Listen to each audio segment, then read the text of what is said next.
I'll take a yes or no answer because I don't want to ruin it for people who haven't read it already. But did you always know that Styxx was going to have that story? Parts. That's not really yes or no. I knew parts. And a lot of it surprised me, so. Which is your favourite book out of them all? That's like asking me to pick a favorite child. I love them all and I want to kill them all at some point. They were all hard births. So, no, really, seriously, I could never pick between them. If I don't love them, they're like Darkness Within. How many people are waiting on Darkness Within? Lords of Babylon? Okay, yeah, now you know what I'm talking about. Yeah. That's what happens when I think a book stinks. You don't get it. I'm not one of these people that I think everything I write is cold. I'm well aware of the fact that I'm quite human. And there's a lot of stuff that goes on the cutting room floor that never makes a publication. Because I read back over and go, Loretta, this sucks, right? And Loretta goes, no. And I go, yes, it does. Yeah, and if I don't, I know what it takes to earn $1 or £1.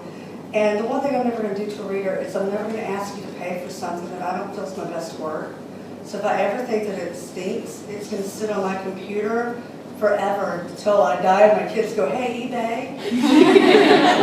But you guys deserve all my best, and that's all I'm ever going to give you. You may not like it for whatever reason, but I put everything I had into it, and if I really didn't think it was my best book, it's not out there. So if it's out there, you know I loved it. Which book was the longest to write? Ironically, probably Striker. One Silent Night. Not Styxx, surprisingly. I know that's the longest in terms of page length, but time-wise, it's, yeah.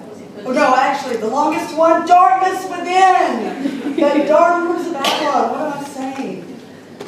Was it for any specific reason, like, just wouldn't come together, or? It was more trying to, you get ideas in your head and then they have to congeal. And sometimes when they come together, One Silent Night was another one that I wrote a couple of times. And originally, it was supposed to be a longer book. But as I was writing it, I realized that I could have made it longer, but that would have been to put in unnecessary scenes. So what I ended up doing was cutting it down to a shorter form. Hi, you have a lot of male Dark Hunter characters, obviously. Personally, I'd like to see some more female Dark Hunter characters. Do you have any plans for female heroines? Well, we just did No Mercy 2 books back, 3 books back, 2 books back, 3 books back. I can't count backwards. We just had one. Well, I like strong females, so I thought maybe there might be a few more in the... Well, there will be in the future, but I'm not. With the heroine of Son of No One, which is the next Dark Hunter book out, is actually a cousin to Tabitha and Selena and Amanda, so I don't think of them as weak. I think they're still pretty powerful. So what made you decide to write Styxx now? He made me. I really don't decide. The characters come forward. I was halfway through, well, not even halfway. That's probably a good quarter way writing Xander's book. I'm like, I'm going to write Xander's book. And we had done publicity or the write-ups and had done some covers and such. And then I had to call up our editor in New York and go, remember I told you we were going to write Xander? We're writing Ren. And she's like, who's Ren? Well, you're about to find out.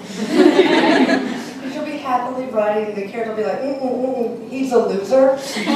Come here, it's my turn. So I was actually trying to do Solon, ironically, and Styxx went, hello. You've ignored me. I don't like that. Are you going to do a series about the Devereaux? Which ones? The Agatha and the sisters? I want to, I don't know. That's one of the things I keep trying to come up with an idea for, but I'm trying. They have to cooperate. And that seems like such a cop-out, right? I'm trying, but they won't speak to me. But really, if you don't have that fiery passion, you can write the book, but you can tell when it doesn't have heart in it, I think. My oldest son is now starting to write his first book. And I've been trying to give him, it's really made me think about a lot about how I do my process. And he comes in, and one of the first things I told him is I said, before you sit down to write, you really need to determine what kind of mood do you want to be in for the next few months. Do you want to be happy when you're writing? Do you want to be suicidal when you're writing? Do you want to cry all the way through? And he finally comes in a few weeks ago and he goes, I get it, Mom, I killed a man today.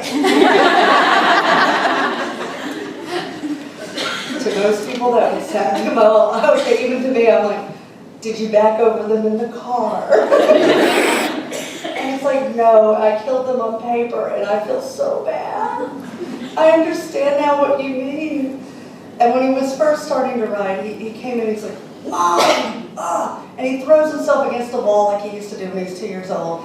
He's like, writing is so hard. You don't say. I had no idea.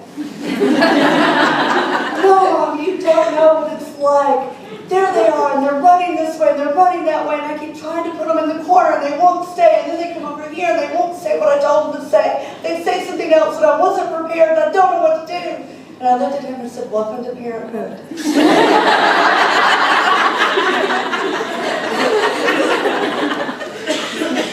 And he looks at me and goes, I never behaved that way. I have it videotaped. Yeah. Anyway, and he's like, you're right, they don't behave. I'm like, that's when you know that you've absolutely done it right. When you have no control and the characters have said or done something, you're like, I'll go with that. So yeah, it really is. If they're not leading it, it shows. I mean, it has to be all about the characters. So I'm waiting for them to sit in the corner and do what Styxx said, my turn. Is there any reason why you keep using certain names for all your different books? I know that's sin. I know, I like to know. Well, one of them is actually Scene, but that's Sumerian. I couldn't change it, so that was not my fault. Yeah, it's weird because sometimes I know I'm reusing them, and sometimes I don't. It's like, because to me they're such different characters. You know, if you've ever met my family, we have 11 Amy's. To which I keep looking at my family going, there are perfectly good girl names out there besides Amy. Why do you do this? And then I do it sometimes in the fiction. The characters, when they come to me, they come pre-named. And it's really odd. It's like meeting a new friend. And if you've ever noticed, the names tend to really fit the characters. So I try not to change them unless I absolutely have to. We did that once. My editor talked me into Ewan, which his name was originally Treat, but she's like, it was a good Gaelic name. And she's like, nobody can spell it, nobody can pronounce it, change it. And I did, and in my head, it screwed up the character. So after that, I'm like, if I have 900 nicks, unfortunately, I have 900 nicks. We kind of like having Factory wedding where Nick, and Gus. Yeah, no, my family is. So Amy, I had 5 Kathys in my wedding. The photographer was like, is this a bad joke? No, and nobody had it spelled the same way. So yeah, my family's that way too. It's like, buy a baby name book. Really, people? When you're writing, how do you keep all the details in your head about different characters? I mean, like you said, with all of these characters sharing the same names, how do you remember which one's which? If you've ever, follow me around for a day, and I can tell you any weirdness about any character, all their strange traits, but I can't remember where I put anything. That's why Loretta's laughing. Loretta's been traveling with me. Where did I put my brain? Where did I put my keys? Where did I put the card? And she's just like, oh my God. I'm like, I know. It's because all the Dark Hunter stuff has taken up my entire brain. I can't remember anything else. It's why you find things like car keys stuck in the freezer. My poor husband, I love the man because he has not killed me yet. He deserves some kind of medal for this. I'm like, dude, you really need better lawyers. Will Simi get to eat the heifer goddess? I like Artemis. Somebody else in here has to love Artemis. All right, Artie fans, come on. See, okay, we're in the minority.